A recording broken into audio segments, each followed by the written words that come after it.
ಜೇನುತುಪ್ಪ ಮತ್ತು ದಾಲ್ಚಿನ್ನಿ.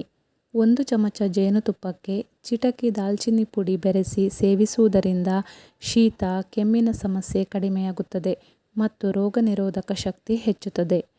ಬೇವಿನ ಸೊಪ್ಪು. ಬೇವಿನ ಸೊಪ್ಪನ್ನು ನೀರಿನಲ್ಲಿ ಕುದಿಸಿ ಆ ನೀರಿನಿಂದ ಮುಖ ತೊಳೆಯುವುದರಿಂದ ಮೊಡವೆಗಳು ಮತ್ತು ಚರ್ಮದ ತುರಿಕೆ ಕಡಿಮೆಯಾಗುತ್ತದೆ. ಬೇವಿನ ಎಲೆಗಳನ್ನು ಅರೆದು ಹಚ್ಚುವುದು ಸಹ ಚರ್ಮದ ಸೋಂಕಿಗೆ ಉತ್ತಮ. ಆಲೂಗಡ್ಡೆ ಚೂರು. ಕಣ್ಣಿನ ಸುತ್ತ ಕಪ್ಪು ವರ್ತುಲ ಇದ್ದರೆ ಆಲೂಗಡ್ಡೆಯ ತೆಳುವಾದ ಚೂರುಗಳನ್ನು ಕಣ್ಣಿನ ಮೇಲೆ 15 ನಿಮಿಷಗಳ ಕಾಲ ಇಡಿ. ಇದು ಕಣ್ಣಿನ ಆಯಾಸವನ್ನು ಕಡಿಮೆ ಮಾಡಿ ರಿಫ್ರೆಶ್ ಮಾಡುತ್ತದೆ. ತುಳಸಿ ಎಲೆಗಳು. ತುಳಸಿ ಎಲೆಗಳನ್ನು ಬಿಸಿನೀರಿನಲ್ಲಿ ಹಾಕಿ ಕಷಾಯದಂತೆ ಕುಡಿಯುವುದರಿಂದ ಮಾನಸಿಕ ಒತ್ತಡ ಕಡಿಮೆಯಾಗುತ್ತದೆ ಮತ್ತು ಗಂಟಲಿನ ಸೋಂಕು ನಿವಾರಣೆಯಾಗುತ್ತದೆ. Tea bag. ಬಳಸಿದ ಟೀ ಬ್ಯಾಗ್ಗಳನ್ನು ಫ್ರಿಜ್ನಲ್ಲಿಟ್ಟು ತಣ್ಣಗಾದ ಮೇಲೆ ಕಣ್ಣಿನ ಮೇಲೆ ಇಡುವುದರಿಂದ ಕಣ್ಣಿನ ಸುತ್ತಲಿನ ಊತ ಕಡಿಮೆಯಾಗುತ್ತದೆ.